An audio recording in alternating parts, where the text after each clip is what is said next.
Hello दोस्तों, कैसे हैं आप सभी। हमें उम्मीद है कि आप लोग बहुत ही अच्छे होंगे और स्वस्थ एवं मस्त होंगे। तो आज की इस वीडियो में हम लोग जानने वाले हैं पूरा त्रिकोणमिति के बारे में, जो 10 क्लास में पूछता ही है।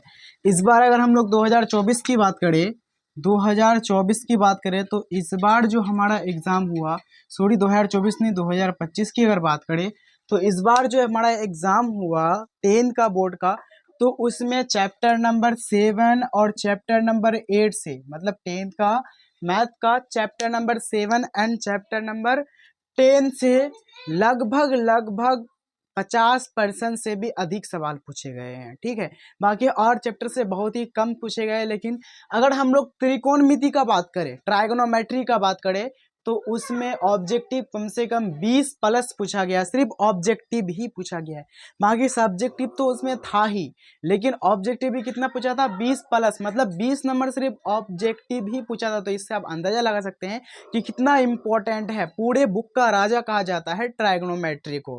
क्लास 10th का मैथ का पूरे बुक का क्या राजा कहा जाता है। ये चैप्टर बहुत ही इंपॉर्टेंट है। ये चैप्टर मैथ्स में खास करके ट्राइगोनोमेट्री इतना इंपॉर्टेंट है, इतना इंपॉर्टेंट है कि कुछ कहने का ही बात नहीं है। ठीक है, तो यह अब इसकी इस वीडियो में इतना बेसिक से हम लोग पढ़ेंगे, जैसे छोटा बच्चा को जो सिखाया था ना, उसी हिसाब से पढ़ेंगे हम लोग आज के इस चैप्टर को। ठीक है, और चैप्टर को पूरा कॉन्सेप्ट के साथ पढ़ेंगे, जिससे आपको मैथ बनाने में तनिक सा भी दिक्कत नहीं होगा। तो ठीक है, चलिए इस वीडियो को क्या करते हैं, स्टार्ट करते हैं। ठीक है, और ये वीडियो स्पेशल 10th के लिए है। ठीक है, ना ही 8 के लिए है, 9th के लिए है। ठीक है, और ये वीडियो सिर्फ स्पेशल किसके लिए है, 10th के लिए। तो आज हम लोग इस वीडियो को क्या करते हैं, शुरू करते हैं। तो शुरू करने से पहले अगर आप हमारे चैनल पर नए हैं तो यहाँ पर नीचे सब्सक्राइब बटन है, प्लीज़ सब्सक्राइब कर दीजिएगा और अपने दोस्तों को ज़्यादा से ज़्यादा शेयर कीजिएगा और ये वीडियो को एक लाइक ज़रूर कर दीजिएगा। ठीक है, क्योंकि लाइक तो आप एक ही बार कर सकते हैं और शेयर तो आप किसी को भी हज़ारों बार कर सकते हैं। ठीक है, तो इस वीडियो को प्लीज़ शेयर कर दीजिएगा, जिससे आपके भाई बहन छोटे बड़े जो भी हैं वो इस वीडियो को क्या कर सकते हैं, देख सके और वीडियो का लाभ उठा सके। तो चलिए इस वीडियो को क्या करते हैं, शुरू करते हैं। तो हमारा क्या है, मैथमेटिक्स है, और ये कौन सा चैप्टर है, ट्राइगोनोमेट्री। किसके लिए, क्लास 10 के लिए। तो सबसे पहले हम लोग को ये समझना पड़ेगा कि ट्राइगोनोमेट्री होता क्या है। ट्राइगोनोमेट्री पढ़ने से पहले हिंदी में इसे हम लोग त्रिकोणमिति कहते हैं। ठीक है, तो ट्राइगोनोमेट्री होता क्या है, तो ट्राइगोनोमेट्री पढ़ने से पहले उसे हम लोग उसके बारे में हम लोग को जानना बहुत ही क्या है, ज़रूरी है। क्योंकि ट्राइगोनोमेट्री पढ़ रहे हैं और ट्राइगोनोमेट्री ही नहीं पता तो फिर वही वाला बात हो गया ना। इसलिए हम लोग क्या करेंगे, सबसे पहले हम लोग ट्राइगोनोमेट्री को समझेंगे, त्रिकोणमिति को समझेंगे। अगर हम लोग ट्राई को देखा जाए तो ट्राई मतलब होता है 3, और गोनो मतलब होता है क्या, मापना। ठीक है, मेजरमेंट। अगर हम लोग त्रिकोणमिति की बात करें तो 3 भुजाओं की माप या 3 कोणों की माप को हम लोग क्या कहते हैं, त्रिकोणमिति कहते हैं। ठीक है, 3 भुजाओं की माप या 3 कोणों की माप को हम लोग क्या कहते हैं, त्रिकोणमिति कहते हैं। 3 भुजाओं की माप या 3 कोणों की माप को हम लोग क्या कहते हैं, त्रिकोणमिति कहते हैं। ठीक है, अगर इसमें हम लोग बढ़िया से देखा जाए तो ये ट्राई मतलब होता है कितना, ट्राई मतलब होता है 3, और गोनो मतलब होता है क्या, गोनो मतलब होता है भुजा या साइड, और मेट्री मतलब होता है मेजरमेंट, मतलब मापना। मतलब जहां पर 3 भुजा का माप हो या 3 कोणों का माप हो, ठीक है, मेजर हो, उसे हम लोग क्या कहते हैं, ट्राइगोनोमेट्री कहते हैं। ठीक है, यहाँ तक उम्मीद है कि आपको बहुत ही अच्छा से समझ में आ गया होगा कि ट्राइगोनोमेट्री किसे कहते हैं। ठीक है, जिसमें 3 भुजाओं की माप या 3 कोणों की माप हो उसे हम लोग क्या कहते हैं, ट्राइगोनोमेट्री कहते हैं। ठीक है, तो इसका डेफिनेशन है त्रिकोणमिति का कि 3 भुजाओं की माप या 3 कोणों की माप को क्या कहते हैं, त्रिकोणमिति कहते हैं। ठीक है, अब इससे आगे हम लोग क्या पढ़ना कि त्रिकोणमिति का जो यूज है, उपयोग है, हम लोग कहाँ करते हैं। ठीक है, ऐसा तो नहीं कि सिर्फ बुक पढ़ लिए हो गया और इसका डे लाइफ में कोई जिक्र नहीं है। तो भाई इसमें डे लाइफ में कोई जिक्र नहीं है। हाँ, अगर आप साइंटिस्ट बनते हैं तो इसका बहुत बड़ा ही योगदान है। ठीक है, अगर आप दूरियों को मापते हैं, फीता से नहीं मापा जा सकता। जैसे मान लो कि सूर्य से चंद्रमा की दूरी को मापेंगे तो क्या वहाँ पर फीता लेके जाएंगे, नहीं लेके जाएंगे। तो क्या करेंगे, वहाँ पर ट्राइगोनोमेट्री का यूज़ करते हैं हम लोग। ठीक है, तो इसीलिए ट्राइगोनोमेट्री सिर्फ बुक के लिए नहीं है, आगे अगर पढ़िएगा, आगे आप मान लीजिए इंजीनियर बन जाते हैं तो उसमें बहुत ही ये इसका अहम भूमिका है। ठीक है, और ये पूरा दुनिया ही ट्राइगोनोमेट्री से चल रहा है। ठीक है, इसीलिए ज्ञान देने वाले बोलते हैं कि ट्राइगोनोमेट्री या पढ़ने से सिर्फ जोड़ घटाव गुणा ही जिंदगी में काम आता है, ये सब काम नहीं आता है। तो ये सब टीचर पढ़ाते क्यों हैं? पढ़ाते इसलिए हैं क्योंकि जो पूरा दुनिया है वो ट्राइगोनोमेट्री से ही चल रहा है, ठीक है। उसको ये इतना पता नहीं है, समझ गया ना। तो ट्राइगोनोमेट्री का बहुत ही अहम भूमिका है, बहुत ही इंपॉर्टेंट भूमिका है, ठीक है, रोल है। तो इसके क्या आगे क्या है पढ़ना हमको कि त्रिकोणमिति का जो उपयोग है, मतलब यूज है, वो पृथ्वी से तारों की दूरी और तारों से ग्रहों की दूरी निकालने में किया जाता है, ज्ञात करने में किया जाता है। अब पृथ्वी से तारों की दूरी कितना है उसको ज्ञात करना, जिसमें हम लोग रहते हैं, ये हमारा पृथ्वी है, एक ग्रह है। अब इससे तारा जो हमारा आसमान में है उसमें क्या करना है, दूरी कंपेयर करना कि इन दोनों के बीच दूरी कितना है, डिस्टेंस कितना है। तो अब क्या करेगा, फीता लेके जाएगा क्या? नहीं लेके जाएगा ना, वहाँ पर क्या करेगा, ट्राइगोनोमेट्री अपनाएगा, ठीक है। तो वही है, तो पूरी दुनिया जो चलता है वो किससे चलता है, ट्राइगोनोमेट्री से ही चलता है, ठीक है। तो इसका अगर उपयोग पूछ दे तो इसका उपयोग पृथ्वी से तारों की दूरी और तारों से ग्रहों की दूरी निकालने में किया जाता है, ठीक है। अब ये ट्राइगोनोमेट्री को इतना बेसिक से पढ़ेंगे ना कि कुछ कहने का बात ही नहीं है, ठीक है। इसीलिए इस वीडियो को ज़्यादा से ज़्यादा शेयर कर दीजिए, और चैनल पर पहली बार आए हैं तो नीचे सब्सक्राइब बटन है, प्लीज़ सब्सक्राइब कर दीजिए। तो अब हम लोग पढ़ेंगे कि कोण के बारे में। कोण जिसे हम लोग एंगल कहते हैं भाई, 6 में सिखाया जाता है, 7 में सिखाया जाता है, 8 में सिखाया जाता है, 9th में सिखाया जाता है, और इसको हम लोग 10th में पढ़ रहे हैं, मतलब इसको पूरे बेसिक से पढ़ेंगे, ठीक है। तो कोण किसे कहते हैं, तो दो किरणों के किसी एक बिंदु पर झुकाव को क्या कहते हैं, कोण कहते हैं। दो किरणों के किसी एक बिंदु के झुकाव को क्या कहते हैं, कोण कहते हैं, ठीक है। अब दो किरण है, एग्जाम्पल जैसे मान लो कि ये एक किरण है और यह एक किरण है, तो इसका ये जो झुकाव वाला बिंदु है ना, ये वाला, तो इसी को हम लोग क्या बोलेंगे, कोण। अब कोण में कुछ भी बन सकता है, 30 degree, 50 degree, 60 degree, 70 degree, 180 degree, लेकिन यहाँ पर इसको हम थीटा से दर्शाए हैं, और थीटा मतलब होता है कोण। थीटा की जगह में आप कोई सा भी डिग्री को रख सकते हैं, चाहे 50 डिग्री रख सकते हैं, 30 डिग्री रख सकते हैं, 20 डिग्री रख सकते हैं, ठीक है। तो ये आप इसकी जगह में क्या रख सकते हैं, कोण रख सकते हैं। तो कोण समझ में आ गया कि दो किरणों के झुकाव, दो किरणों के बीच की जो झुकाव है उसी को हम लोग क्या कहते हैं, कोण कहते हैं, ठीक है। अब आगे चलते हैं हम लोग कोण के प्रकार में, मतलब टाइप्स ऑफ एंगल में। तो कोण के अगर प्रकार देखा जाए तो पहला जो प्रकार है वो हमारा है न्यून कोण। आय हाय कितना एक क्यूट एंगल, मतलब कितना ये क्यूट सा एंगल है, ठीक है।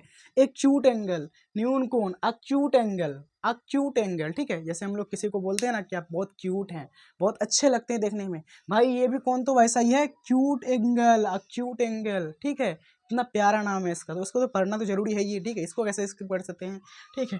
तो ऐसा कोण जिसकी माप 0 डिग्री से बड़ा हो और 90 डिग्री से छोटा हो, 0 डिग्री से बड़ा हो और 90 डिग्री से छोटा हो, उसे हम लोग क्या कहते हैं, न्यून कोण, मतलब छोटा कोण कहते हैं, ठीक है। अब जैसे मान लो कि फॉर एग्जाम्पल ये हमारा एक कोण है, ठीक है। यहाँ पर दो किरण है और इसको झुकाव को यहाँ पर कोण बन रहा है। अगर यहाँ पर ये 45 डिग्री कोण बन रहा है तो इस कोण का नाम क्या है, तो भैया यही क्यूट वाला कोण, अक्यूट के एंगल, ठीक है। अक्यूट एंगल क्यों, क्योंकि ये 0 डिग्री से बड़ा तो है लेकिन 90 डिग्री से क्या है, छोटा है, ठीक है।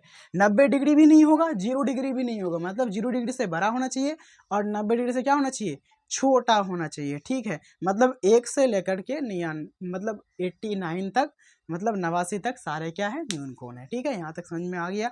आगे हम लोग चलते हैं, आगे क्या है, आगे हमारा है समकोण, राइट एंगल, ठीक है। जिसका ऐसा कोण जिसका माप कितना डिग्री हो, 90 डिग्री हो, उसे हम लोग क्या कहते हैं, समकोण कहते हैं। ये बहुत ही इंपॉर्टेंट एंगल है, समकोण पूछा जाता है, और पाइथागोरस प्रमेय में तो इसका मत पूछो, पूरा ही उपयोग है, ठीक है, समकोण का। और बिना समकोण के ट्राइगोनोमेट्री तो हो ही नहीं सकता है, ठीक है।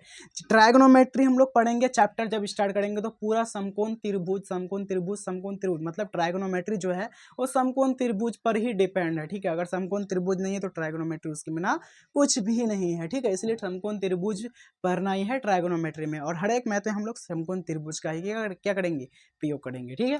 तो समकोण त्रिभुज क्या है, ऐसा, सॉरी, समकोण त्रिभुज नहीं, समकोण, ऐसा कोण जिसका माप कितना डिग्री हो, 90 डिग्री हो, उसे हम लोग क्या कहते हैं, समकोण कहते हैं, ठीक है। आगे क्या है, आगे है अधिक कोण, अधिक कोण। अच्छा समकोण क्या, जैसे मान लो कि 90 डिग्री मतलब क्या, पूरा का पूरा क्या होगा, मतलब सीधा रन होगा, लंब होगा, ठीक है, पूरा का पूरा, तब उसे हम लोग क्या कहते हैं, 90 डिग्री कहते हैं। ये इसका एग्जाम्पल हो गया समकोण का। अब अधिक कोण किसे कहते हैं? इसको ऑब्ट्यूज एंगल कहते हैं, ठीक है। कितना प्यारा सा नाम है। ऐसा कोण जिसका माप 90 डिग्री से तो बड़ा हो लेकिन 180 से क्या हो, छोटा। 90 से बड़ा 180 से छोटा, 90 से बड़ा 180 से छोटा, उसे हम लोग क्या कहते हैं? ऑब्ट्यूज एंगल, मतलब अधिक कोण, ठीक है।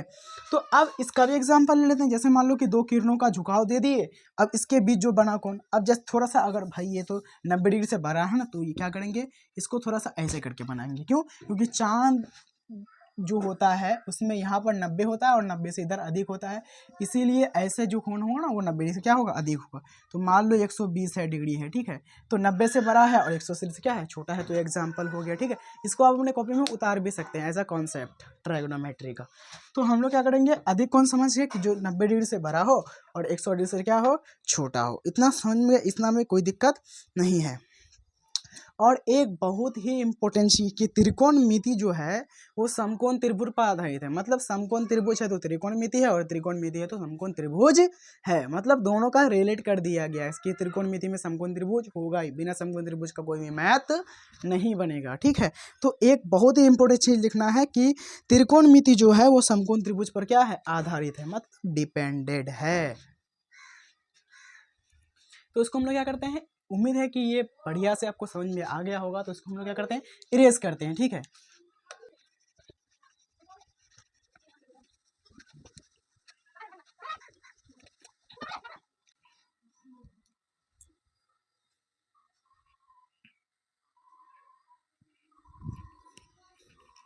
अब हम लोग लिखेंगे समकोण त्रिभुज जो है वो क्या है, बताओ तो। त्रिकोणमिति पर क्या है, आधारित है। या त्रिकोणमिति समकोण त्रिभुज पर क्या है, आधारित है। ये बहुत ही यह इम्पोर्टेंट क्वेश्चन है। आगे हम लोग पढ़ेंगे समकोण त्रिभुज की तीन भुजाएं। अगर हम लोग समकोण त्रिभुज को देखें, समकोण त्रिभुज, कौन सा त्रिभुज, समकोण त्रिभुज, समकोण। अब ये समकोण त्रिभुज होता क्या है, ठीक है। सबसे पहले तो ये तो पता करने के समकोण क्या होता है, 90 डिग्री का होगा एक कोण इसका। लेकिन समकोण त्रिभुज दिखने में कैसा लग रहा है, ठीक है। तो देखो ऐसा लगता है समकोण त्रिभुज दिखने में। चाहे तो इसको आप ऐसे बनाइए या चाहे तो इसको आप ऐसे बनाइए, ठीक है। दोनों ही क्या है, सेम है। तो इसको हम एक को क्या करेंगे, इरेज कर देंगे। तो दिखने में ये ऐसा लग रहा है समकोण त्रिभुज, और इसका जो एक कोण होगा वो कितना डिग्री का होगा, वो 90 डिग्री का होगा, ठीक है। अब इस समकोण त्रिभुज में ऐसा तो अच्छा लगता है, नाम दे देते हैं, ठीक है। इसका नाम ए, इसका नाम बी और इसका नाम क्या, सी। तो ये क्या हो गया, हमारा समकोण त्रिभुज हो गया, जिसका एक कोण कितना डिग्री का होता है, 90, मतलब 90 डिग्री का होता है। अब आगे हम लोग क्या पढ़ रहे हैं कि समकोण त्रिभुज की तीन भुजाएं हैं। देखो भाई, एक ए से बी तक एक भुजा, बी से सी तक दो भुजा, और सी से फिर ए तक क्या है, तीन भुजा। अब इसका अलग अलग नाम है भाई। पहला जो नाम है वो क्या है, पहला जो नाम है वो है हमारा कर्ण। दूसरा जो नाम है वो हमारा है लंब, और तीसरा जो नाम है वो हमारा है आधार। तो ये सब क्या है, भुजाओं के क्या है, नेम है। भुजा मतलब साइड। अब भुजा मतलब क्या, तो भुजा मतलब हई वाला डंडा, भुजा मतलब हई वाला डंडा, और भुजा मतलब हई वाला डंडा, समझ गया ना। तो अब हम लोग क्या करेंगे, ये कर्ण होता है, एक लंब होता है और आधार होता है। अब ये पता करना है कि भाई लंब को किसे कहते हैं।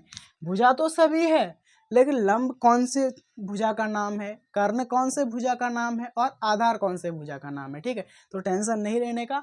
अगर देखो 90 डिग्री से सामने वाले भुजा को हम लोग क्या कहते हैं, कर्ण। क्या कहते हैं, कर्ण। 90 डिग्री से सामने वाले भुजा को हम लोग क्या कहते हैं, कर्ण कहते हैं, ठीक है। उसके बाद जो नीचे वाला भुजा है ना, नीचे वाला, ठीक है, नीचे वाला भुजा को हम लोग बोलते हैं आधार। क्या कहते हैं, आधार कहते हैं। और ये जो न्यून कोण बनाने वाली ये क्यों कौन है, कौन सी, बताओ न्यून कोण कैसे। भाई अगर हम लोग चांद को देखें, चांद एक प्रकार का ये चांद होता है, इसमें बीच में 90 डिग्री होता है, यहाँ पर 90 डिग्री होता है। अच्छा, 90 डिग्री से इधर अगर कोई कोण रहेगा झुका हुआ तो क्या कहलाएगा, 90 डिग्री से छोटा है। अब ये भी तो पता है, न्यून कोण, अक्यूट सा एंगल, ठीक है। और अगर बड़ा रहे तो अधिक कोण, ऑब्ट्यूज एंगल। इसीलिए हम लोग क्या करेंगे, ये छोटा है ना भाई, देखो छोटा, अगर ऐसे रहता तो क्या, मतलब 90 डिग्री से बड़ा रहता है लेकिन छोटा है, तो न्यून कोण है। तो न्यून कोण के सामने वाले कोण को हम लोग, भुजा को हम लोग क्या कहते हैं, लंब। क्या कहते हैं, लंब। तो यहाँ से पता चल गया होगा कि इसका क्या नाम है। नीचे वाले भुजा को नाम हमेशा आधार रहता है और 90 डिग्री के सामने वाले भुजा का नाम क्या रहता है, कर्ण रहता है। और न्यून कोण के सामने वाले भुजा को क्या कहते हैं, लंब कहते हैं। लेकिन लेकिन लेकिन यहाँ पर अगर ये जो कर्ण है, समकोण त्रिभुज में एक बात हमेशा याद रखना कि कर्ण कभी बदलता नहीं है, मतलब उसका जो पोजीशन है वो चेंज नहीं होगा, ठीक है। लेकिन आधार और लंब बदलता है, आधार और लंब बदलता है, ठीक है, बदलता है, लेकिन इसके आगे हम लोग उसको जानेंगे, ठीक है। फाइनली हम लोग 3 भुजा है, तो इन तीनों भुजाओं का जो नाम है, इसको कर्ण को हम लोग बोलते हैं हाइपोटेनियस और लंब को हम लोग बोलते हैं परपेंडिकुलर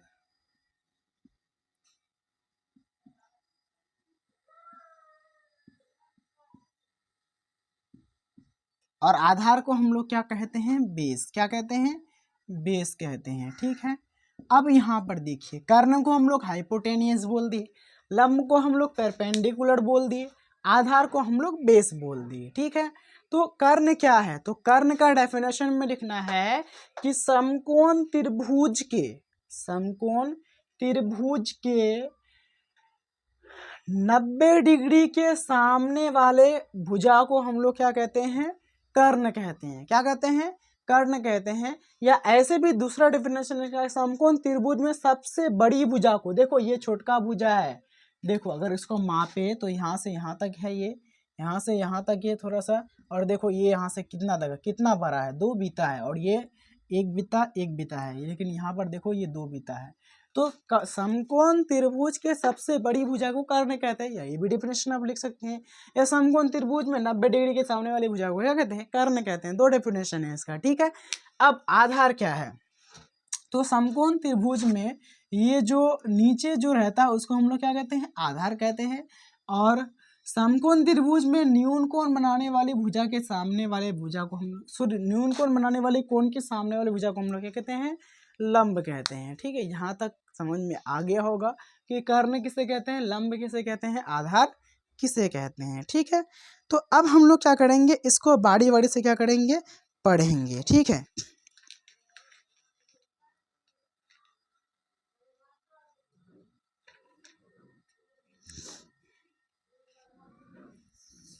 और हमने एक चीज़ पहले ही बताया कि किसी भी समकोण त्रिभुज का कर्ण फिक्स्ड होता है, लेकिन लंब और आधार बदलता है, ठीक है। तो इसको भी लिख लेना है, लिखना है किसी समकोण त्रिभुज का, इस तरह के लिखना है, किसी समकोण त्रिभुज का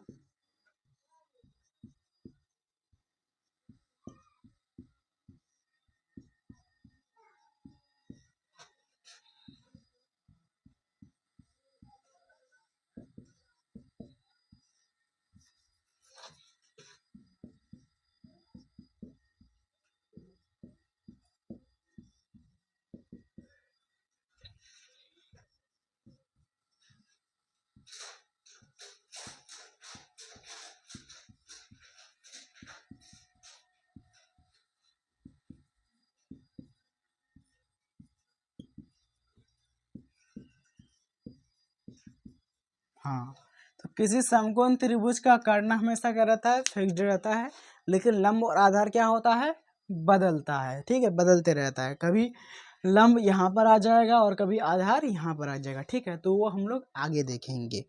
तो अब हम लोग क्या करेंगे, लंब के बारे में जान गए हम लोग, और हम लोग आधार के बारे में जान गए। अब हम लोग देखेंगे ये कि सापेक्ष देखेंगे। क्या बताओ, जैसे ये जो हमारा एक क्या है, समकोण त्रिभुज है। अब इस समकोण त्रिभुज में हम लोग क्या करेंगे, ये नाम है इसका ABC, ठीक है। और यहाँ पर तो 90 डिग्री है ही। अगर न्यून कोण यहाँ बनाएगा, न्यून कोण C में बनाएगा, तो इसके सामने वाली भुजा ये लंब कहलाएगा और ये क्या कहलाएगा, आधार कहलाएगा। लेकिन अगर एक दूसरा समकोण त्रिभुज रहेगा, इसका नाम भी है ABC, यहाँ पर तो 90 डिग्री रहेगा ही, लेकिन अगर समकोण न्यून कोण यहाँ बनाएगा, तो इसके सामने वाले भुजा को हम लोग क्या कहेंगे, लंब कहेंगे। और जब ये लंब होगा तो ये क्या होगा, आधार हो जाएगा। क्या हो जाएगा, आधार, और ये तो हमेशा कर्ण रहेगा ही। तो समझिए कैसे बदलता है। अगर ये न्यून कोण होगा तो इसके सामने वाला लंब, और अगर ये न्यून कोण होगा तो इसके सामने वाला लंब। जब ये लंब तो ये आधार, और जब ये न्यून कोण होगा तो इसके सामने वाला लंब, तो जब ये लंब तो ये क्या हो जाएगा, आधार हो जाएगा। लेकिन कर्ण हमेशा बदलता नहीं है, वो हमेशा क्या रहता है, फिक्स्ड रहता है। तो यहाँ तक समझ गए हम लोग कैसे बदलता है कैसे नहीं बदलता है। ठीक है, आगे हम लोग पढ़ेंगे पाइथागोरस प्रमेय के बारे में, जो बहुत ही इंपॉर्टेंट है। क्लास 9 के लिए भी इंपॉर्टेंट है, क्लास 10 के लिए भी इंपॉर्टेंट है, क्लास 11 12 सबके लिए, कंपटीशन तक के लिए है। ठीक है, पाइथागोरस प्रमेय जो पाइथागोरस साहब ने दिया था। ठीक है, पाइथागोरस नामक एक वैज्ञानिक था जिसने पाइथागोरस थ्योरम दिया, प्रमेय दिया। तो उसको हम लोग पढ़ने वाले हैं, बहुत ही इंटरेस्टिंग सा है, छोटा मोटा सा है। तो उसको हम लोग क्या करेंगे, पढ़ेंगे आज के इस वीडियो में। ठीक है, तो अब हम लोग पढ़ेंगे क्या, पाइथागोरस प्रमेय। ऐसा नहीं नया नया चीज आएगा तो भाई उसको फिर से पढ़ना है, भाई वही पढ़ा समकोण त्रिभुज को ही पढ़ना है। ठीक है, इसलिए जितना इसको बढ़िया से लोगे ना उतना क्या रहेगा, इजी रहेगा। ठीक है, तो अब हम लोग क्या करेंगे, समकोण त्रिभुज में पाइथागोरस प्रमेय को देखेंगे। ठीक है, तो पाइथागोरस प्रमेय अब हम लोग पढ़ने वाले हैं किसके बारे में, पाइथागोरस प्रमेय। तो लिखेंगे पाइथागोरस प्रमेय, इसे हम लोग इंग्लिश में कहते हैं पाइथागोरस थ्योरम। पाइथागोरस प्रमेय, इसे हम लोग इंग्लिश में क्या कहते हैं, पाइथागोरस थ्योरम। तो ये क्या होता है, इसका डेफिनेशन क्या है, तो लिखेंगे, इसमें लिखेंगे पाइथागोरस प्रमेय के अनुसार, पाइथागोरस प्रमेय के अनुसार, पाइथागोरस प्रमेय के अनुसार किसी समकोण त्रिभुज में, किसी समकोण त्रिभुज में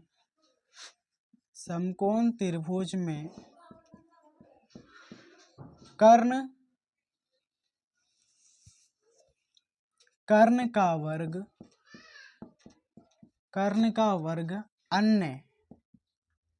अन्य दो भुजाएं आधार एवं लंब के वर्ग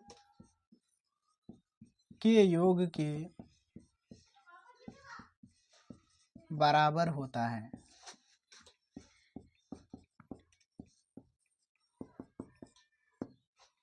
अब हम लोग क्या करेंगे यहाँ पर कि ये जो हमारा पाइथागोरस प्रमेय है, ठीक है, तो ये किस पर लागू होता है, ये भी लागू होता है समकोण त्रिभुज पर लागू होता है। इस समकोण का त्रिभुज का नाम देंगे ए बी और क्या, सी। ए बी और क्या, सी।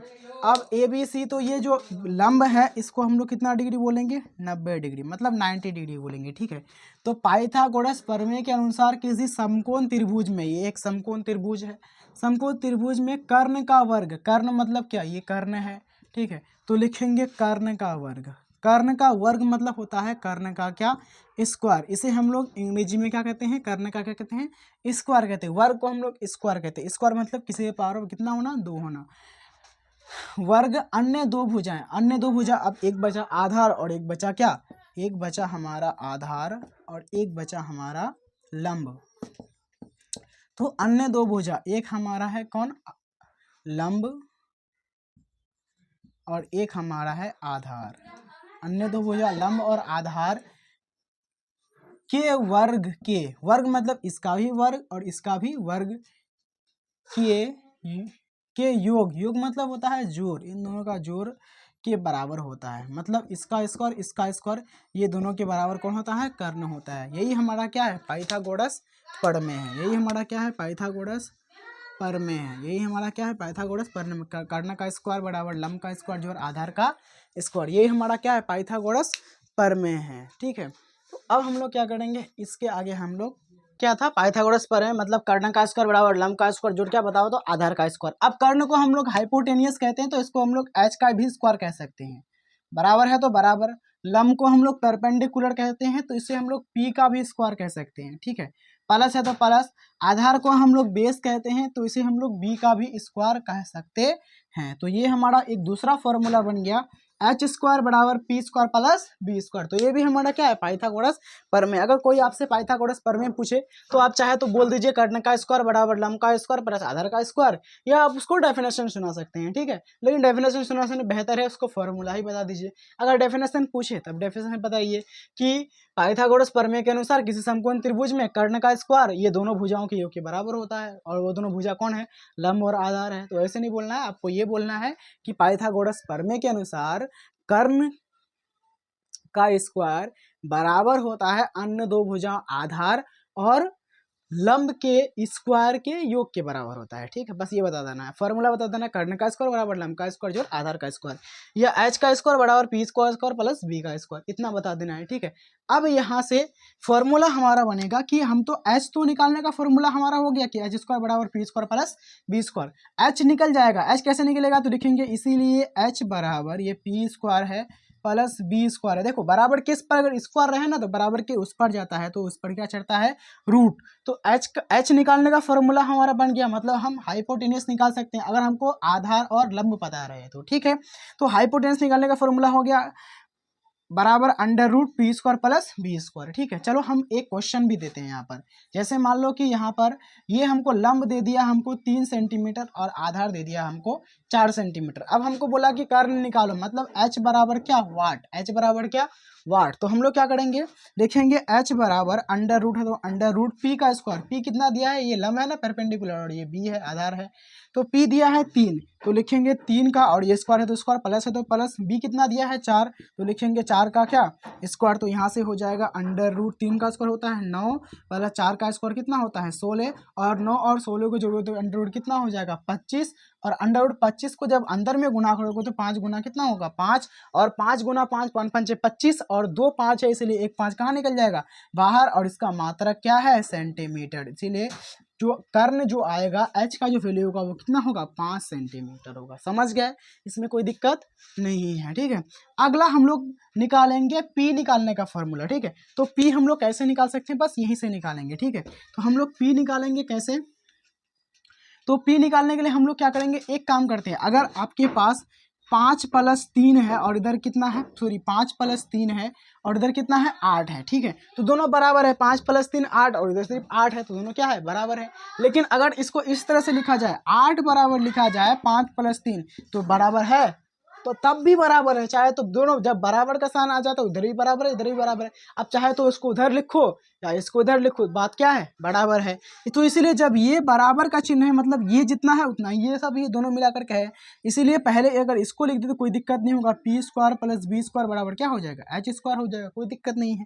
अब पी निकालेंगे तो इसीलिए लिखेंगे इसीलिए पी बराबर, और बराबर किस पर क्या है एच स्क्वायर, और बराबर किस पर अगर कोई संख्या प्लस में रहता है तो उस पर जाए तो क्या हो जाता है वो माइनस का बी स्क्वायर हो जाता है, और ये बराबर किस पर ये स्क्वायर में उधर जाएगा क्या चलेगा उस पर रूट चलेगा, क्या चलेगा रूट चलेगा। मतलब पी वी निकालने का फॉर्मूला हो गया हमारा H square minus B square under root में, ठीक है। अब एक और एग्जांपल लेते हैं, जैसे ये समकोण त्रिभुज है। अब समकोण त्रिभुज में हमको पी निकालना है मतलब परपेंडिकुलर निकालना है। तो अगर मान लो कि कर्ण हमको दे दे 4 सेंटीमीटर, आधार दे दे 3 सेंटीमीटर, और बोले पी निकालो, पी बराबर वाट, पी बराबर कितना होगा, तो फॉर्मूला लगाएंगे पी बराबर कर्ण का वैल्यू कितना है 4 सेंटीमीटर, तो कर्ण 4 रखेंगे, 4 का स्क्वायर हो जाएगा, माइनस है तो माइनस। उसके बाद बी का कितना वैल्यू है 3 है तो लिखेंगे 3 का स्क्वायर। अब यहाँ पर देखो 4 चौक कितना हो जाएगा 16 माइनस 3 दिया कितना हो जाएगा 9, ठीक है। 16 से 9 जाएगा कितना बचेगा, 16 से 9 जाएगा कि तो कितना बचेगा 16 से 9 जाएगा तो बचेगा अंडर रूट कितना 7 बचेगा, ठीक है। और ये क्या हो जाएगा सेंटीमीटर, क्योंकि अंडर रूट 7 को बाहर निकाल नहीं सकते क्योंकि उसका जोड़ा नहीं है, ठीक है। तो सीख गए। अब हम लोग आधार निकालना सीखेंगे, ठीक है। तो आधार निकालने के लिए क्या करेंगे, सिंपल सा वही फंडा है, ठीक है। इसको आप यहाँ पर इधर किए ना तो यहाँ पर एक काम करेंगे, ये जो आधार है मतलब बी निकालेंगे तो लिखेंगे बी बराबर, जिसको निकालना है उसको लिख क्या करना है बराबर कर देना है, और बराबर के इस पार ये एच का स्क्वायर है तो एच का स्क्वायर, और बराबर के इस पार ये प्लस में, ठीक है, कुछ नहीं रहता ऊपर में नहीं तो प्लस छुपा हुआ रहता है, प्लस में पी का स्क्वायर इधर आएगा तो माइनस में पी का स्क्वायर हो जाएगा। और ये देखो बराबर के इस पर ये स्क्वायर में था उस पर जाएगा तो क्या चलेगा इस पर रूट चलेगा। तो अगर यहाँ पर मान लो कर्ण कितना है 4 सेंटीमीटर है, ठीक है, और यहाँ पर परपेंडिकुलर मतलब लंब जो है मान लो यहाँ पर ये 3 सेंटीमीटर है, ठीक है, तो ये कितना होगा मतलब आधार बी कितना होगा, तो रख दो यहाँ पर। तो यहाँ पर एक काम करो एच स्क्वायर का वैल्यू कितना है, तो यहाँ पर 4 है तो 4 का स्क्वायर माइनस पी का मान कितना है 3 है तो 3 का स्क्वायर हो जाएगा, तो ये हो जाएगा 4 चौक 16 माइनस 3 दिया कितना 9, तो 16 से 9 जगह बचेगा कितना √7, और ये सेंटीमीटर है तो सेंटीमीटर, समझ गए ना। तो हमने यहाँ से फॉर्मूला निकाला 3, बोलो क्या, पाइथागोरस प्रमेय से हमने कितने फॉर्मूला निकाला, तो पाइथागोरस प्रमेय से हमने 3 फॉर्मूला निकाला। पाइथागोरस प्रमेय से हमने कितना फॉर्मूला निकाला, पाइथागोरस प्रमेय से हमने 3 फॉर्मूला निकाला। सुनो, तो पाइथागोरस प्रमेय से जो हमने पहला फॉर्मूला निकाला था वो था, जो मेन फॉर्मूला था वो था एच स्क्वायर बराबर P square plus B square, ये तो हमारा मेन फॉर्मूला था, ठीक है। इससे हम लोग एच निकालना सीखे कि एच बराबर होता है P square plus B square, और ये √पी स्क्वायर प्लस बी स्क्वायर होता है। एक फार्मूला निकालना सीखे, ठीक है। दूसरा फार्मूला बी बराबर निकालना सीखे √h² माइनस पी स्क्वायर निकालना सीखे, और पी बराबर फार्मूला निकालना सीखे √h² माइनस बी स्क्वायर। मतलब ये हमने 3 फॉर्मूला निकालना सीखा तीनों भुजाओं को निकालने के लिए, ठीक है। तो ये था हमारा क्या, पाइथागोरस प्रमेय, जो बहुत ही क्या था, इम्पोर्टेंट है इस ट्राइगोनोमेट्री चैप्टर के लिए।